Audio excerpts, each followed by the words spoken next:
Would you take the time to do this? Initially, would you have thought of all of this?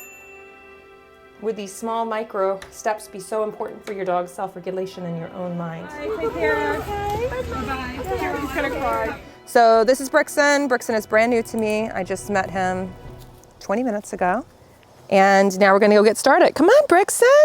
When people come, I usually will have them just walk their dog with their leash around my little forest. In this forest, this helps with decompression when the dogs first get here. Good. Yes, brand new to me. Yes. Yes. You can hear me, right? Good. Awesome.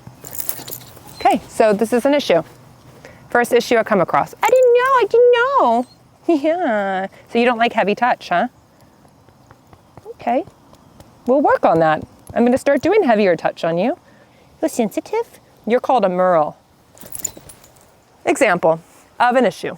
This could turn into a bite. You let the people that come around him know, don't touch my dog this certain way, or you just do little modifications, meaning you don't do it at all.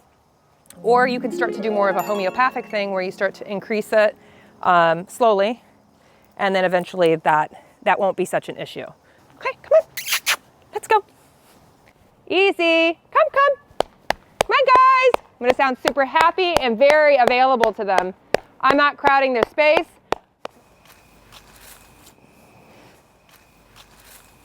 Hey, all is well. Come. Come on. So we're going to try to increase the confidence by me sitting down. All right, so she's going to like this picture. So am I. Let's get a good one. Oh, they're so cute. Good. Easy. Good. Easy. Thank you. So some people would be like really afraid of that, but that's my job.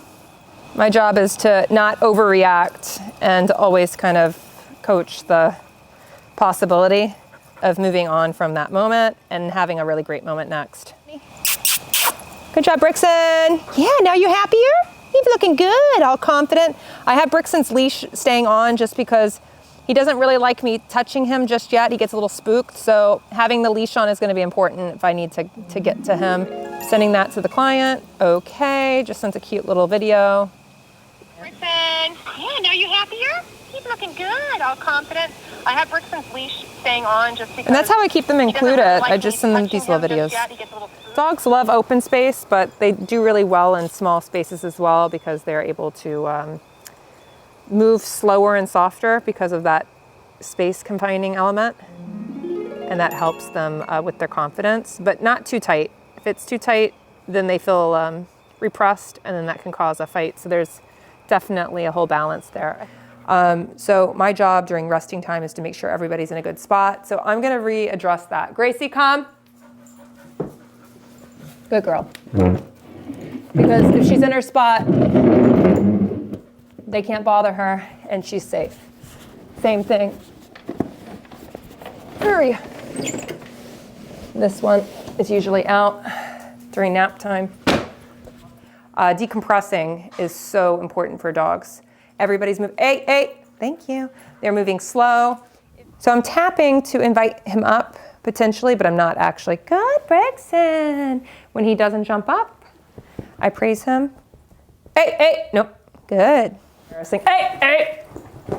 They don't know this. This is a game now, so we're playing a game. Jump on the couch game. Hey.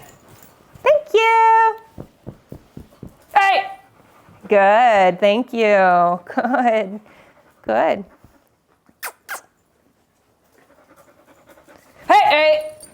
Hey. Light. Good. Did it on his own.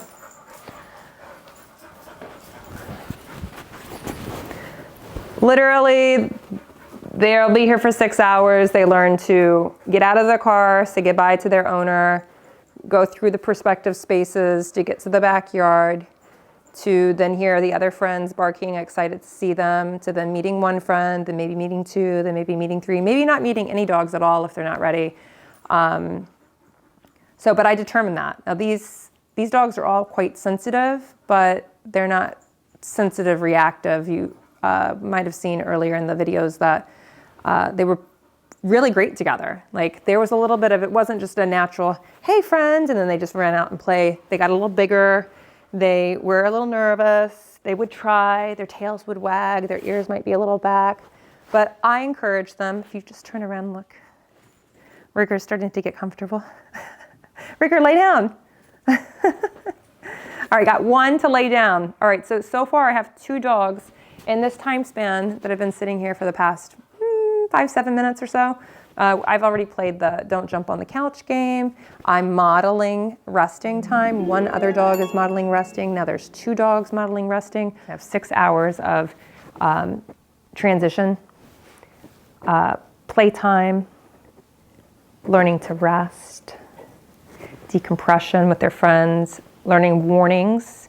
You know, being able to deal with someone criticizing you, it hurts. It hurts your feelings. So when you do something, you're like, well, I was just trying to play. Dogs have feelings. When another dog will bark at them or growl at them, they're slightly embarrassed and they'll kind of like walk away, or they might growl back, or they have a reaction to that warning.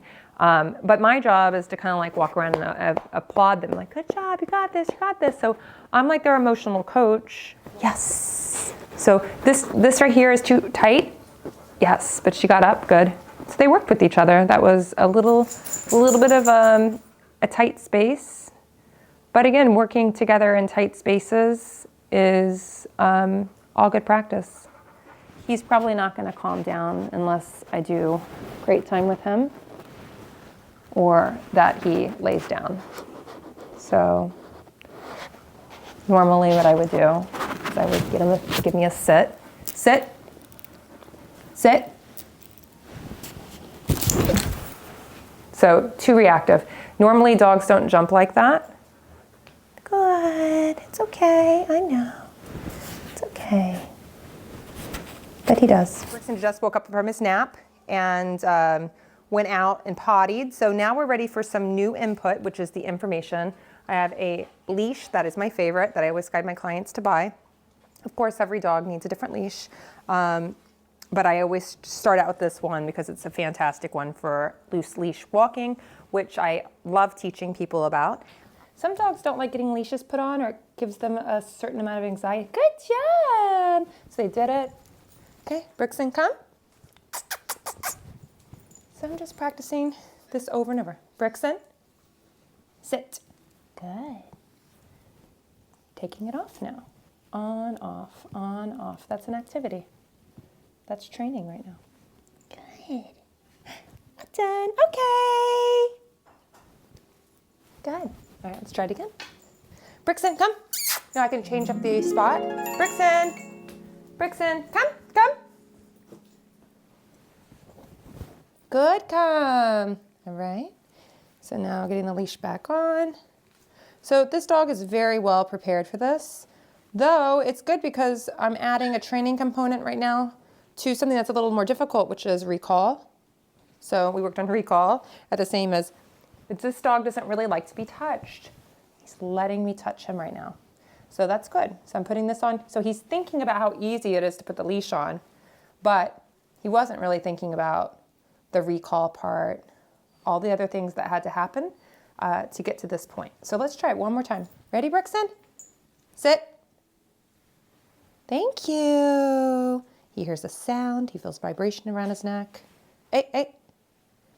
I may be going around his eyes or ears, which could be a level of sensitivity. Okay. And a release. Good job. Brixton, one last time. Brixton, come. It's a lot harder, even though we've done it 6 times. Brixton, sit. Good. Leash. Good leash. Putting it on. Being ready. So now I'm going to go into loose leash walking.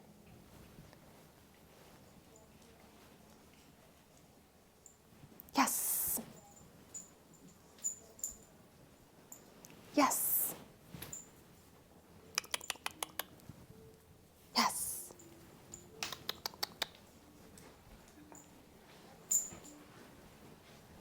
Good. So leash walking should always be started inside the home because is a lot tighter of zones to work through, and they're more focused on that. He's not really thinking about this leash right now, which is come. Good. Staying on my right side or left side. That's what this hallway gets me help with. Come. Yes. So if he tries to go on my left side, I just scooch over. He can't go around me. So I really like this hallway activity because anytime they try to go to the left or cross over my body, it doesn't happen. Yes. And this might seem very simple. So you notice how he just runs through a door. You don't want a dog just to run through a space. That could be dangerous. What if there's something on the other side? You always want to work towards the ability to hear the door open and close, to evaluate the situation. Come, sit, sit. He's a little skittish, so he'll be a little bit harder to, but again, this is his first time. Sit. Good, sit. Sit. Good. Good. Can we do it again? And I'm just building up. Sit. Brixton. Sit. Come, come, come. Sit.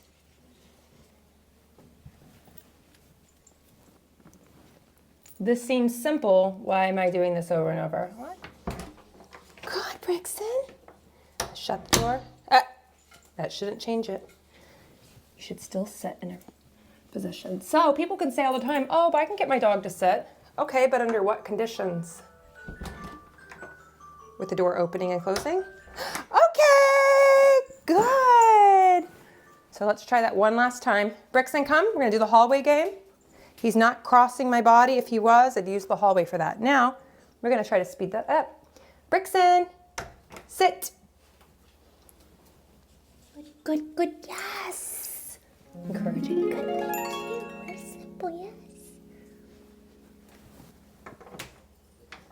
Oh, good.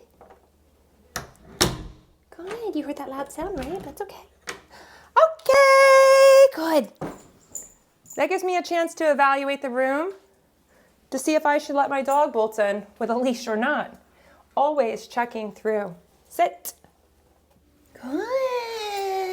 Thank you so much. Now the question is, would you take the time to do this? Initially, would you have thought of all of this? Would these small micro steps be so important for your dog's self-regulation in your own mind? It should be so important, but if no one ever shows you that you need to do it, like I'm doing for you now, and I send you that video and I say, your dog did so great, look at how he's, okay. Brixton, sit. Good, sit. Yes, you're more confident, good job.